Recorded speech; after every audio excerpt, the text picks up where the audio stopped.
안녕하세요. 홍성규의 주간 브리핑 세상을 보는 눈 9월 12일 일요일자입니다. 오랜만에 뵙는데요. 저 다시 유튜브 세상으로 들어오게 되었어요. 반갑게 맞아주시면 좋겠습니다. 일단 정규적인 소식은 바로 지금 전해드리는 주간 뉴스 브리핑이에요. 매주 월요일날부터 일요일까지 나왔던 언론 기사들 중에서 몇 편의 기사들을 가지고 우리가 살고 있는 이 한국 사회를 한번 들여다보려고 하는 겁니다. 오늘처럼 저는 일요일 저녁에 영상을 찍을 거고요. 아마 여러분들은 월요일날 배달받아 보실 수 있을 거예요. 기사 수는 보통 평균적으로 5개에서 7개 정도의 기사들을 가지고 우리 한국 사회를 들여다보겠습니다. 오랜만에 카메라 앞에 서니까 엄청 떨려요. 응원과 박수 많이 보내주셔야 돼요. 그리고 지금 보시는 것처럼 장비가 엄청 열악합니다. 아무도 없는데요. 제가 앞에 제 핸드폰을 가지고 일단 영상을 찍고 있어요. 편집은 도와주신다고 하는 분이 계시는데 이 영상이 내일 어떻게 나올지 저도 무척 궁금합니다. 저와 함께 나날이 발전해 나가는 유튜브 성규TV, 홍성규의 진보TV, 이름도 한번 고민을 좀 더 해봐야 돼요. 이것 한번 같이 만들어 주시길 부탁드릴게요. 그럼 첫 번째 뉴스 브리핑 한번 시작해 보겠습니다. 옹매무새를 좀 가다듬고 다시 한번 들어가 보겠습니다. 안녕하세요. 홍성규의 주간 뉴스 브리핑 세상을 보는 눈 9월 12일 일요일자 시작하겠습니다. 오늘 저는 7개의 기사를 준비를 해봤는데요. 노동 분야 관련한 기사 1개, 정치 분야 관련한 기사 1개, 그리고 우리 사회, 한국 사회 분야 관련한 기사 5개를 선정해봤습니다. 어제 토요일날 나왔던 한겨레 신문의 기사인데요. 제목이 꽃잔디 따라 10달 일하고 2달 사라지는 나는 일용 노동자라는 기사입니다. 어느 대학교에 조경 노동자세요. 조경이라고 하면 식물들을 관리하는, 대학교 조경은 철마다 달마다 해야 할 일이 있고 일주일의 계획과 그에 따른 일과가 분명하다. 한 손으로 꼽을 만큼 적은 인원이 일하기 때문에 저녁밥을 먹고 누우면 온몸이 가라앉아 땅 밑으로 빨려 들어가는 것 같다고 할 만큼 노동 강도가 세다고 합니다. 그런데 이분은요, 12월 달까지 일을 하고 나면 1월과 2월 2달 동안은 동료들과 함께 학교에서 사라진대요. 왜냐하면 정규직 직원이 아니기 때문이죠. 여러분들도 아시는 것처럼 정규직 직원이 되면 4대 보험도 적용해야 되고요. 그리고 예를 들면 보너스나 퇴직금이나 이런 게 있어야 될 거잖아요. 그래서 학교에서는요, 10달 동안만 일을 시키고 3월부터 12월까지가 되는 거죠. 그리고 1월과 2월은 쉬는 거죠. 그렇게 일용직으로 굴러가게 되는 겁니다. 이게 해마다 반복되기 때문에 이분들에게는 근로기준법이 아무런 소용이 없대요. 그래서 이분은 이렇게 얘기하고 있습니다. 한 대학 밥을 먹고 사는 똑같은 사람인데 일용직으로 쓰는 게 좀 섭섭하죠. 10개월 계약도 이해가 안 돼요. 조경이든 청소든 사무든 모든 일이 대우받고 평등했으면 좋겠어요 라고 이야기를 내줬습니다. 제가 오늘 이 기사를 노동의 첫 번째 기사로 꼽은 이유는 이분뿐만이 아니라 한국 사회에 살고 있는 대부분의 노동자들이 이런 대우를 받고 있기 때문이죠. 제가 얼마 전에 만난 분은요, 사회복지사세요. 그리고 이분은 사회복지 업무를 경기도청이나 국가에서 임금을 주는 방식으로, 그래서 그거를 도비 또는 국비라고 이야기하거든요. 근데 이분은 똑같이 10달 동안만 일을 해요. 3월달부터 12월달 동안 일을 하거나 1월달부터 10월달 동안 일을 하거나, 그리고 2달은 일이 없습니다.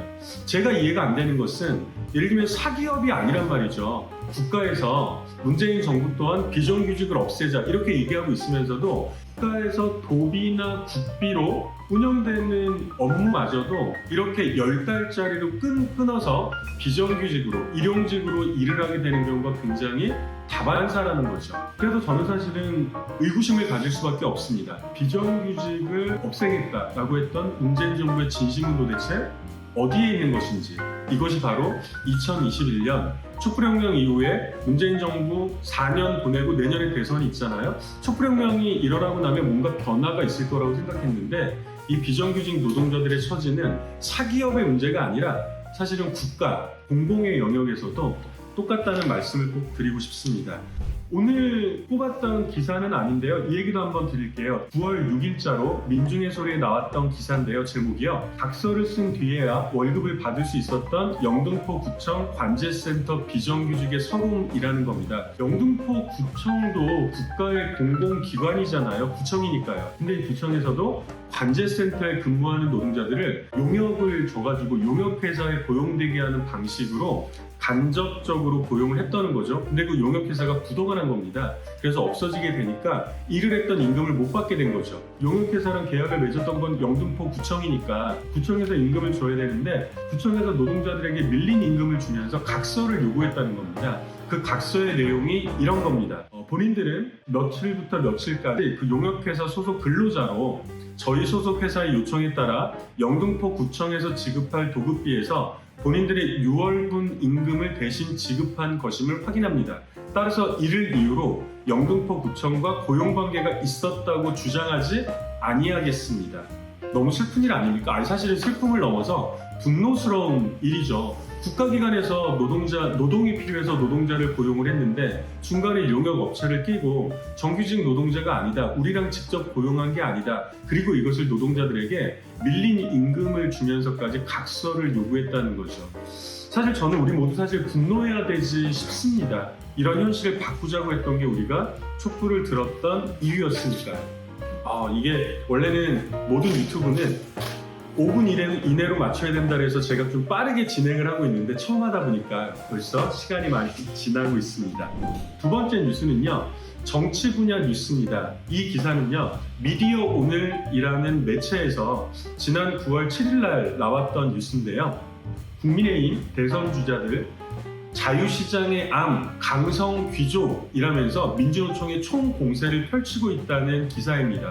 아마 여러분도 다들 알고 있겠죠? 내년 3월 달에 대선이 있으니까 지금 대선 주자들의 행보가 굉장히 주목을 받고 있는데요. 국민의힘의 수많은 대선 주자들의 공통점이라고 한다면 대부분 이 민주노총을 굉장히 공격하고 심지어는 적으로 규정하면서 사실은 이제 말도 안 되는 본인들은 노동 공약이라고 내놓고 있지만 제가 볼 때는 반노동 공약들을 쏟아내고 있다는 거죠. 여기가 제1야당 아닙니까? 이게 저는 굉장히 안타깝고 분노스러운 노동을 천시하고 멸시하는 대한민국의 슬픈 현실이라고 봅니다. 몇 줄 한번 읽어보겠습니다. 홍준표 예비후보는 경남지사 시절에 강성노조와 싸워본 경험을 바탕으로 대통령 긴급 명령이라도 발표해서 강성 귀족노조의 폐악을 막고 노동의 유연성을 높이겠다고 했는데요. 정말 제정신인가 싶습니다. 대통령의 긴급 명령이라는 것이 노동자를 탄압하는 데 쓰라고 만들어 놓은 건 아니지 않겠습니다. 안상수 예비후보는요. 나도 민주노총 폐지를 공약을 했고 민주노총은 자유시장 경제의 암이라고 말을 했다고 합니다. 최재형 후보는요. 귀족노조, 특권노조의 그늘 아래 실마는 90% 노동자들에게 살만한 세상을 만들겠다. 이런 말도 안 되는 이야기들을 이게 말인지 방구인지 진짜 모르겠습니다. 그리고 하태경 후보 같은 경우는 뭐라고 했습니까? 철밥통 노조 반드시 극복하고 노동개혁을 이뤄내겠다. 민주노총이 협박하고 문자폭탄이 날아와도 문재인 대통령처럼 비겁하게 피하지 않고 당당하게 이겨내겠다. 이런 얘기를 했다고 하면서요. 이 하태경 후보의 공약은 상시 해고가 가능해지도록 근로기준법을 개정하겠다.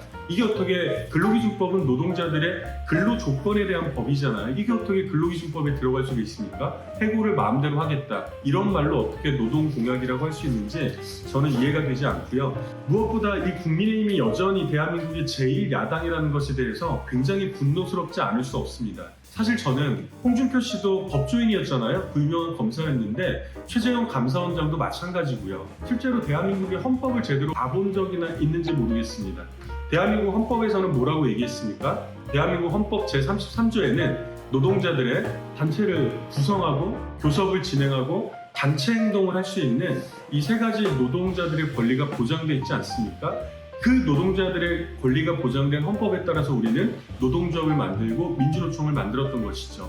민주노총이 대한민국의 암적인 존재라고 하는 것은 곧 대한민국 헌법이 암적인 헌법이라고 하는 거예요. 그러나 이들은 헌법에 대해서는 어느 누구도 거론하지 않습니다.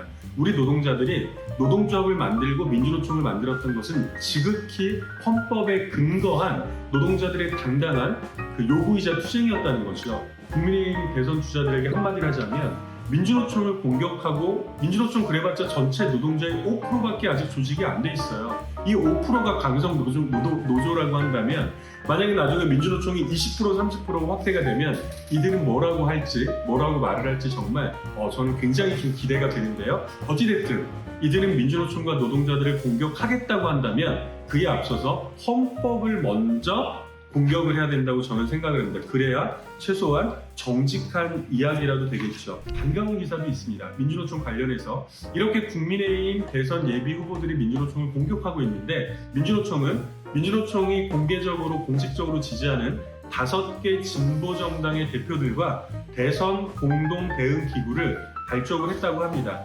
지난 7일인데요. 민주노총 사무실에서 기자회견을 열고 민주노총과 정의당, 진보당, 녹색당, 노동당, 사회변형 노동자당 이렇게 5개 진보정당이 공동 대응기구를 만들었습니다. 공식 명칭은요. 불평등 체제 타파를 위한 민주노총, 진보정당 2022 대선 공동 대응기구라고 했다네요. 굉장히 반가운 소식이 아닐 수 없습니다. 저는 민주노총을 중심으로 대한민국의 진보 정당들이 힘을 합쳐야 된다고 생각을 합니다. 그리고 이것은 현장에 있는 많은 노동자들이 이야기를 하는 것이기도 하죠. 당장 내년 대선과 지방선거를 거치면서 가시적으로 그런 연대연합과 통합의 분위기까지를 이끌어내는 것은 어렵다고 하더라도 이후에 2024년 총선 때까지를 가면서는 제1당도 아니고 2당도 아니고 우리 노동자들의 정치적 권리를 지키기 위해서 반드시 연대연합, 진보대연합이 민주노총을 중심으로 이루어져야 한다라고 이연사 강력히 주장하는 바입니다. 네, 좀 흥분했네요. 오랜만에 카메라 앞에 서니까요. 다음에는 사회뉴스 한번 보겠습니다. 첫 번째는요. 지난 9월 12일 날 오늘이네요. 경향신문에 나온 기사입니다. 코로나로 말라 죽는데 지자체에는 남은 예산이 수백억이라고 하네요. 다들 이 코로나 시국이 2년째 지속이 되면서 특히 자영업자들도 그렇고 너무 힘드시죠. 그리고 최근에는 정부에서 재난지원금을 주고 있습니다. 다들 신청하셨어요? 예, 저도 신청했는데 벌써 받았습니다. 잘 쓰고 있는데요. 근데 문제는 이렇게 어려운 상황에서도 지자체 곳간에는 돈이 계속 쌓이고 있다고 하는 겁니다. 제가 한번 몇 줄 또 읽어보겠습니다. 지자체 예산 중에서 예비비는 쓰지 않고 남은 예산에 가깝다. 지방자치 근간인 지방자치법은 재정을 균형 있게 써야 한다는 원칙을 내세운다. 돈이 있는데도 안 쓰는 게 능사는 아니라는 거죠. 시민들에게 걷어들인 세금을 너무 많이 남기지 말고, 그리고 너무 많이라는 말도 틀렸습니다. 남기지 말고 적재적소에 쓸 수 있을 만큼 써야 한다는 뜻이 대한민국의 지방자치법에는 나와 있는데요. 근데 문제는 이 와중에 지방자치정부에 쌓여있는 예산이 굉장히 어마무시하게 많다는 거죠. 경향신문이 작년 2020년 예비비의 결산 자료를 조사한 데 따른 것인데요. 예를 들면 서울에는 241억 4,582만 원이 쌓여있다고 합니다. 경기도에는 421억 6,480만 원 정도가 쌓여있고요. 와, 전국에는 엄청 많이 쌓여있네요. 1,088억, 무려 1,100억에 가까운 예비비가 쌓여있다고 합니다. 서울의 25개 자치구별 예비비를 보면요. 중랑구가 가장 많이 남겼네요. 경기도의 31개 시군 중에서는 이천, 광명, 하남 순으로 이 예비비가 많이 남아있다고 합니다. 사실 제가 이제 이 기사를 뽑은 것은요. 내년에 지방선거도 선거지만 제가 살고 있는 화성에서는 저도 같이 참여하고 있으면서 화성시 의회 시민 모니터링단 활동을 하고 있습니다. 올해 하반기에는 예결산 모니터링이 진행이 될 예정인데요. 그래서 그것 때문에 최근에 예산 교육을 좀 받았거든요. 그런데 저희 화성시만 하더라도 재정 자립도로 따지면 거의 전국에서 첫 번째라고 할 만하거든요. 근데 문제는 이 쌓여있는 예비비들이 굉장히 많더라고요. 우리 시민들의 관심이 조금 더 필요하지 않을까 싶습니다. 왜? 이 모든 돈들은 우리가 낸 세금들이잖아요. 이 세금들이 어려운 시절에 어려운 시기일수록 우리 시민들의 생활에 좀 더 보탬이 될 수 있도록, 쓰일 수 있도록, 사용이 될 수 있도록 다시 내년으로 넘어가면서 계속 곳간에 남아있지 않도록 그런 노력이 필요하지 않을까 싶습니다. 이 전국적으로 지방정부에 남아있는 이 돈들이요, 2019년 말 기준으로는 무려 32조 원이나 된대요.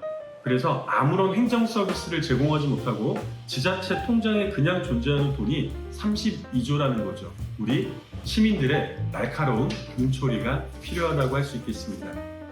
사회 분야의 두 번째 기사 말씀드리겠습니다. 이 기사는 지난 9월 10일 날 한겨레 신문에 나왔던 기사입니다. 여당 경선은 놔두고 노동자나 자영업자의 집회를 불허하는 방역의 이중잣대가 논란이 된다는 기사인데요. 아마 다들 공감하실 겁니다. 양경수 민주노총 위원장, 우리 노동자들의 대표가 정말 그 박근혜 독재 정권 시절에서도 보기 없었던 그 빠루, 전문용어로 빠루라고 하죠. 그리고 각종 장비들을 가진 경찰들에 의해서 민주노총 사무실이 뜯겨가지고 얼마 전에 잡혀갔잖아요. 근데 잡혀가서 구속됐던 이유가 뭐였습니까? 바로 노동자들의 집회를 했다는 그 이유 하나였고요. 이 집회에서는 사실은 코로나 환자가 확진자가 나오지 않았습니다.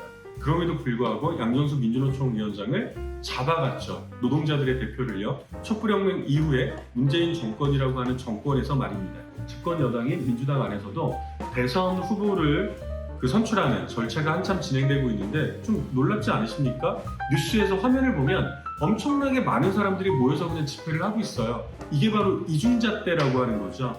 중앙 사고 수습본부라고 하는 게 있나 보네요. 여기서 뭐라고 했냐면 민주노총의 집회와 관련해서는 다소 위험성이 있는 활동으로 간주하고 있다. 이렇게 얘기를 했어요. 대신에 이 민주당의 후보 선출 과정에 대해서는요. 공적 활동이기 때문에 사적 모임 제한이나 거리두기 체계를 적용하지 않는다고 밝혔다고 하네요. 누가 봐도 명백하게 이중잣대가 아닐 수 없습니다. 이와 관련해서는 저는 또 하나 기사를 좀 보고 싶은 게 있는데요. 얼마 전에 서초동 서초구 있잖아요. 삼성전자 본사가 거기에 있는데 서초구청에서요. 이 삼성전자 본관 앞에, 사옥 앞에 154개에 달하는 대형 화분을 설치를 했대요. 왜냐하면 집회나 시위를 못하게 하려고 했다는 거죠. 서초구청에서도 그렇다고 말을 했대요. 근데 저는 정말 말이 안 되는 게 서초구청은 공적인 기관 아닙니까? 집회나 시위는요, 이 국민들의 기본권이라고 하는 거거든요. 이 기본권을 보장해 주라고 하는 게 바로 헌법과 법률의 정신인데, 그리고 이 법률에 따라서 집행을 해야 되는 게 이 공무원들이잖아요. 이 공직사회이고 공식적인 행정 서비스들인데요. 이 공식적인 행정 안에서도 이 국민의 기본권을 억누르고 탄압하는 것을 굉장히 당연하게 생각하고 있는 풍조가 있다는 겁니다. 그래서 저는 과연 대한민국의 민주주의가 대통령을 우리 손으로 뽑을 수 있다고 해서, 독재자를 몰아냈다고 해서 민주주의가 완성이 되고 있다고 말할 수 있을까? 이 최소한의 국민의 기본권들도 지키는데, 보장하는데 힘을 기울이지 못하고 있는 사회가 현재 대한민국 사회가 아닐까. 다음으로 사회기사 세 번째인데요.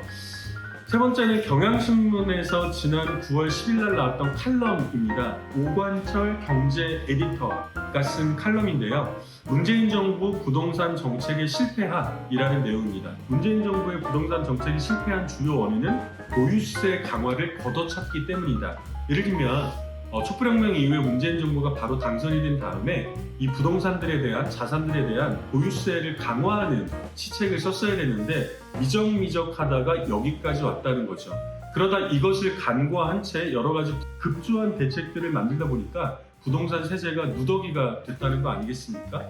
그래서 사실 부동산 문제는 저는 이 원칙과 철학이 중요하다고 봅니다. 예를 들면 하루하루 땀 흘려 열심히 벌어도 이 월급을 가지고 집 한 채 사기가 몇십 년이 걸린다고 하는데, 빚을 내어가지고 아파트 한 채를 수도권에 마련을 했을 때 1년이 지나서 5억, 10억 이렇게 오르는 사회에서 누가 과연 열심히 땀 흘려 일하려고 하겠습니까? 노동보다는 이 부동산 투기라는 말이 맞겠죠. 여기에 몰려드는 것이 사실은 사람들의 좀 심리겠죠. 그래도 저는 이 부동산 문제에 있어서는 이 부동산은 사람이 사는 곳이지 투기의 대상이 아니다 라고 하는 원칙들을 분명히 하면서 이에 맞게 정책들을 풀어내야 사실은 국민들도 부동산으로 돈을 버는 건 아니겠구나 라는 생각들이 좀 들겠죠. 이런 방식으로의 정책들을 내놓지 않으면 계속해서 우리는 이 말도 안 되는 폭등 이런 속에서 살아야 되지 않을까 싶습니다. 역시 우리의 눈초리와 판단이 필요한 시기입니다. 마지막으로 사회 분야 네 번째 소식은요. 경향신문에서 9월 9일자로 나왔던 정동 칼럼이라는 건데요. 이거는 저의 사심이 좀 들어가 있습니다. 여러분 요새 넷플릭스에서 전 세계적으로 엄청 인기를 끌고 있다고 하는 드라마 DP 보셨어요? 이 드라마 DP에 대한 칼럼이라서 제가 꼽았습니다. 저 엄청 광팬이거든요. 드라마 DP에 대한 뜨거운 관심은 병역의 의미와 안보 참여 개념의 근본적 재검토를 요청을 하고 있다. 국방부와 군 장성 출신들은 이 DP의 서사가 과거의 가장 열악한 부대에서의 과장된 것이라고 변명하고 싶어 하겠지만 제대 후에도 광범위한 트라우마 피해자들을 실제한다는 사실은 살아있는 반박이다. 실제로 최근에 국방부 장관, 서욱 국방부 장관은요, 국회 국방위원회 결산 심사에서 이 드라마에 대해서 조금 극화되어 있는 부분이 분명히 있다. 현재 병역 현실과는 다르다는 입장을 밝혔다고 합니다. 저는 이런 여전한 국방부 장관의 안이한 인식이야말로 병역 문제, 군대 문제에 대해서 근본적인 해결을 어렵게 하는 가장 커다란 걸림돌이 아닌가 싶습니다. 담당자들인 국방부 내에서부터 이 군대 내 문제들을 정확하게 직시를 해야 올바른 대책들이 나오겠죠. 칼럼의 몇 대목 조금만 더 읽어드리겠습니다. 이 부분 저는 너무 마음에 들었는데요. 드라마 DP가 수작인 것은 병영과 한국 사회가 계급 구조와 폭력을 상호 교환하며 싱크로된 방식을 보여주기 때문이다. 한국의 군대 문화 가운데 제일 나쁜 것 중에 하나가 20살 언저리의 청년들에게 이병, 일병, 상병, 병장 등의 계급장을 나눠주고 그것도 모자라 며칠 차이나지 않은 입대 순서로 폭력적이고 어이없는 고참놀이, 서열놀이를 계속하게 만드는 것일 테다. 그런 문화와 군 바깥의 계급 불평등, 특권과 수직서열, 상명하복의 문화는 습득되고 전이된다 라고 날카롭게 꼬집고 있습니다. 그리고 이에 대한 대책으로는요, 더 많은, 더 다양한 정체성의 시민들과 특히 여성들이 안보에 관여할 수 있어야 된다.